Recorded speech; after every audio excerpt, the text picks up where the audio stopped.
Goeienaand my boetie en sissa, wees gegroet in die wonderlike naam van Jesus op hierdie geseënde maandag aand en baie dankie vir die voorreg wat ek het om vir julle te kan bid na nog 'n dag wat in ons lewens toegevoeg is.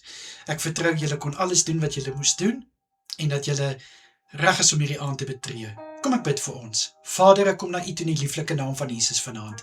Liewe Here, baie dankie vir die voorreg om vir my boetie en sissa te kan bid. Liewe Here, dankie dat U ons deur nog 'n dag gedra het. Vader, baie dankie vir alles wat ons kon doen, vir alles wat ons kon uitrig. Dankie, liewe Here, dat ons geseën is met dit wat ons nodig het. En Vader, dankie dat U my boetie en sissa U hand van kalmte oor hulle gehou het sodat hulle kon slaap. En nou reg is vir vanaand se werk. Ek bid vir hulle, Here. Ek bid dat hulle uitgerus is. Ek bid dat hulle versterk sal wees wanneer hulle skof aanpak. My gebed is, Here, dat hulle hulle beste sal doen en gee. En liewe Here, mag daar 'n seën wees oor hulle werk, 'n seën oor hulle toekoms, 'n seën oor bevordering in Jesus naam. En dankie, liewe Here, vir die voorbeeld wat hulle stel om te wil werk en te kan werk, Here. Beskerm asseblief hulle geliefdes wat by die huis is, Here. Vader, ek bid vir die wat kan gaan slaap vanaand. Liewe Here, vul asseblief elkeen met vrede in hulle harte, met rustigheid in hulle gedagtes, en mag U hand van kalmte oor elkeen waak, Here, sodat hulle 'n soete nagrus sal hê, en so goed kan uitrus, Here.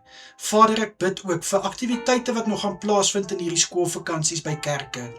Liewe Here, Bybelskole en kursusse wat nog aangebied word, bid ek in Jesus naam, dat al die byeenkomste geseën sal wees.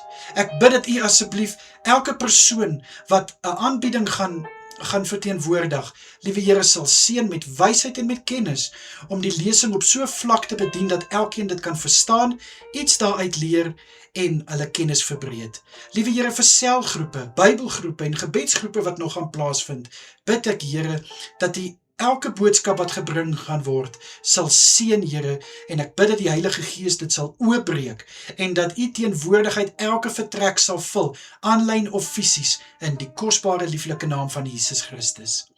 Vader, beskerm asseblief my boetie en sissa deur hierdie nag, en ek bid dat U elkeen sal veilig hou, waar hulle self bevind. Dit is my gebed vanaand in die lieflike naam van Jesus Christus. Dankie, Here. Amen en amen. My boetie en sissa, julle moet 'n wonderlike aand verder hê. Kyk asseblief mooi na julleself, en natuurlik as dit die Here se wil is, bid ek môreoggend weer vir julle. Tot dan, mooi bly almal, totsiens.